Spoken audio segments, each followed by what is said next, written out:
तीसरे पहर की ठंडी हवा गांव की सूनी गलियों में सरसराती फिर रही थी।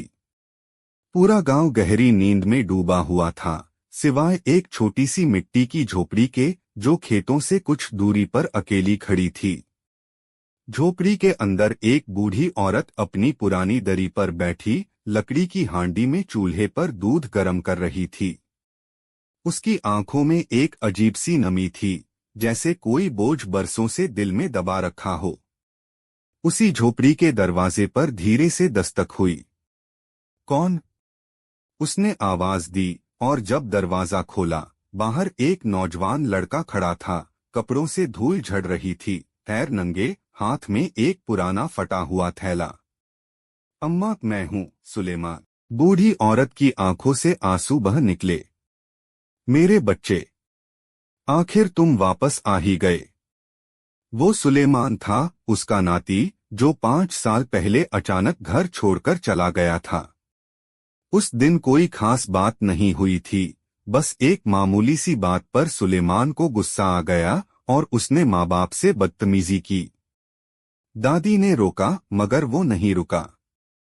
कहता गया, मुझे अपनी मर्जी की जिंदगी जीनी है। ये पुराना गांव, ये पुराने उसूल सब छोड़ दिए मैंने। तब से उसकी कोई खबर नहीं मिली। लेकिन दादी रोज चूल्हे पर उसके लिए एक प्याली दूध रखती थी। मैं हार गया दादी। सुलेमान जमीन पर बैठ गया, आंखें भीगी हुईं, आवाज कांप रही थी। शहर का शोर, नौकरी के धोखे, दोस्तों की खुदगर्जी, सब देख लिया।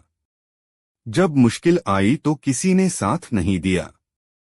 आज जब सब कुछ छिन गया, तो सिर्फ आप याद आईं।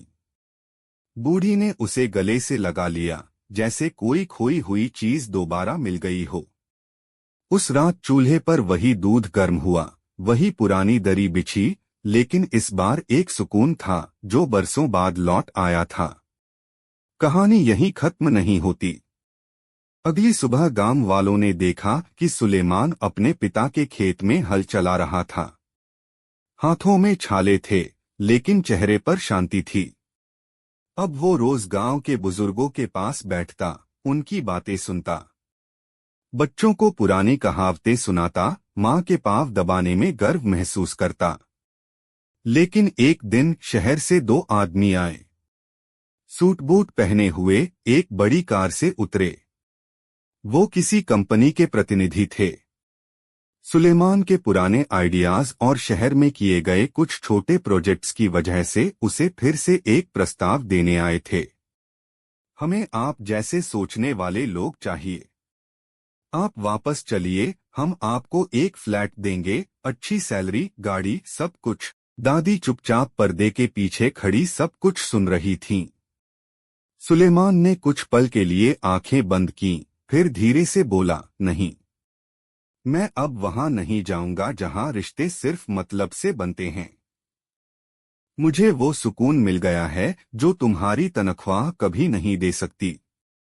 वो लोग चले गए और दादी के चेहरे पर पहली बार एक सच्ची मुस्कान आई। उन्हें अब यकीन हो गया था कि उनका नाती अब कभी नहीं खोएगा। समय बीतता गया। सुलेमान ने गांव में एक छोटा स्कूल खोला, जहां बच्चे मुफ्त में पढ़ने आते थे। उसने दादी की पुरानी कहानियां लिखना शुरू किया, जो बाद में देसी ज्ञान नाम की किताब में प्रकाशित हुई। दादी तो एक दिन चुपचाप इस दुनिया से चली गई, लेकिन उनकी दुआएं सुलेमान के चारों ओर बनी रहीं।